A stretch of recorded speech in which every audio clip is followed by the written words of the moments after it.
আমাদেরকে বাস্তবায়ন করতে হবে। আমরা ইউরোপ সরকারকে অনুরোধ জানাবো, ভারত যদি তিস্তা চুক্তিতে সায় না দেয়, প্রয়োজনে চীনকে নিয়ে আপনারা তিস্তা মহাপরিকল্পনা বাস্তবায়ন করেন। একই সাথে বাংলাদেশের সীমান্তে, বাংলাদেশ ভারতের সীমান্তে সেভাবে প্রতিদিন নিরীহ মানুষকে গুলি করে হত্যা করা হয়। পরিষ্কারভাবেই এই আজকের স্বরাষ্ট্র উপদেষ্টা মহোদয় যখন বিলিয়নের ডিজি ছিলেন, তাদের নির্দেশনা ছিল আমাদের একজন বাংলাদেশিকে মারলে তাদের দুইজন সোলজার, একজন সাধারণ ইন্ডিয়ান, তিনজনকে মারতে হবে। আমরা আজকে বিলিয়নকে এই কথাই স্মরণ করে দিতে চাই, সীমান্তে একজন বাংলাদেশি লাশ পড়লে আপনারা পাল্টা দুটো লাশ ফলাবে। আমরা শান্তিপূর্ণ জাতি, আমরা শান্তিপ্রিয় মানুষ, আমরা সত্যি যুদ্ধ বিগ্রহ চাই না। কিন্তু ওই যে ভারতের ক্ষমতাসীন দলের এই যে উগ্র হিন্দুত্ববাদীরা সীমান্তের ওখানে এসে স্লোগান দিচ্ছে, বাংলাদেশে ঢোকার চেষ্টা করা হচ্ছে, আমরা তাদেরকে হুঁশিয়ারি দিয়ে বলতে চাই, তোমরা যদি এই সমস্ত বিশৃঙ্খলা উস্কানি বন্ধ না করো, বাংলাদেশের জনগণ বসে থাকবে না। সরকার প্রশ্নে দুটো কথা বলে শেষ করতে চাই। অনেক আশা আকাঙ্ক্ষা নিয়ে এই সরকারের দিকে সমগ্র জাতি তাকিয়ে আছে, কিন্তু দুঃখজনক, দুর্ভাগ্য, সরকার জনগণের আশা আকাঙ্ক্ষা, মনের ভাষা বুঝতে পারছে না। জুলাই বিপ্লবে, ফ্যাসিস্ট শাসনের পতনে বাম ডান সমস্ত রাজনৈতিক দল, নাগরিক সমাজ, শিল্পী, সাহিত্যিক সকলের যে একটা জাতীয় ঐক্য তৈরি হয়েছিল, সকলের প্রত্যাশা ছিল এই বাংলাদেশকে পুনর্গঠন করার জন্য, হাসিনার পতন পরবর্তী নতুন বাংলাদেশ বিনির্মাণ করার জন্য আন্দোলনের অংশীদারদেরকে নিয়ে জাতীয় সরকার গঠন করা হবে, রাষ্ট্র সংস্কার করা হবে।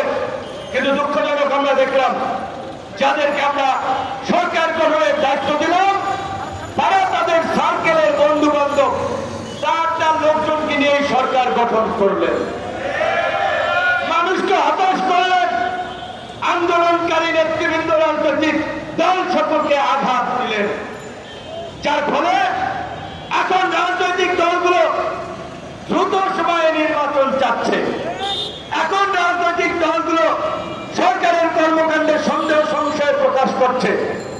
যেখানে জুলাই বিপ্লবে কিংবা 5ই আগস্টের পরে 8ই আগস্ট পর্যন্ত যে আপনাদের প্রতি সর্বজনীন সমর্থন ছিল, এখন কেন সেদিকে ভাটা পড়ছে?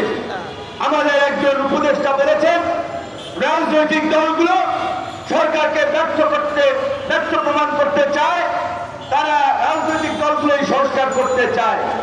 আমরা তো বলেছিলাম যে আগে সংস্কার, পরে নির্বাচন। প্রয়োজনে যদি 2 বছর এই সরকারকে থাকতে হয়, 5 বছর যদি এই সরকারকে থাকতে হয়, এই সরকার থাকবে, সেই সমর্থন আমরা দেব। কিন্তু যারা সরকারে গেছেন তাদের তো আউটলুকটা, দৃষ্টিভঙ্গিটা সার্বজনীন থাকতে হবে। তাদের দৃষ্টিভঙ্গি যদি নির্দিষ্ট কোন রাজনৈতিক দল সংগঠনের প্রতি হয়, তাহলে তো আপনারা সবার সমর্থন পাবেন না।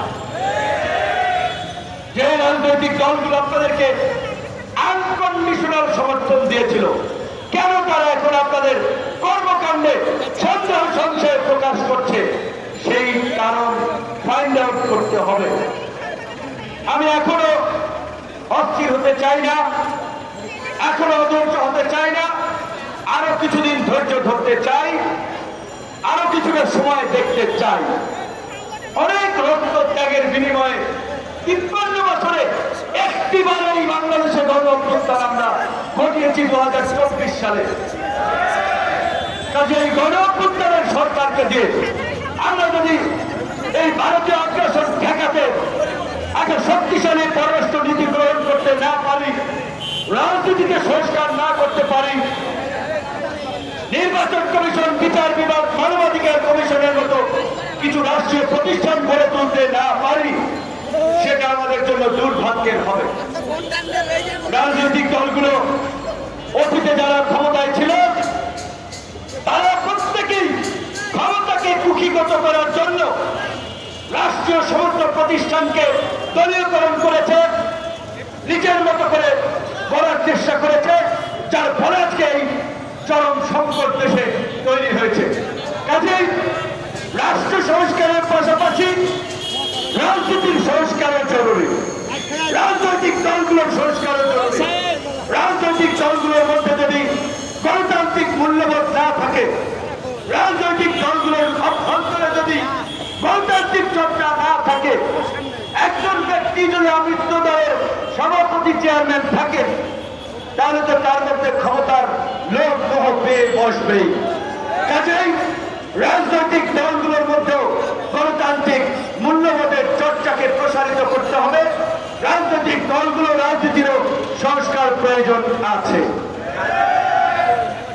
এই সরকারকে দিয়ে যদি আমরা এই সংস্কারগুলো না করতে পারি, দ্রুত সময় নির্বাচন হলেই রাজনৈতিক দলগুলো এসে করবে না।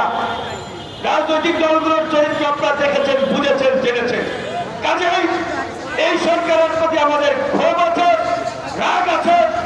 প্রয়োজনে সরকারের বিরুদ্ধে আন্দোলন করব, আমাদের দাবি আদায় বাধ্য করব, কিন্তু এখনই এই সরকারকে ফেলে দিতে হবে, এই সরকারকে চলে দিতে হবে, এই লাইনে যাওয়া যাবে না।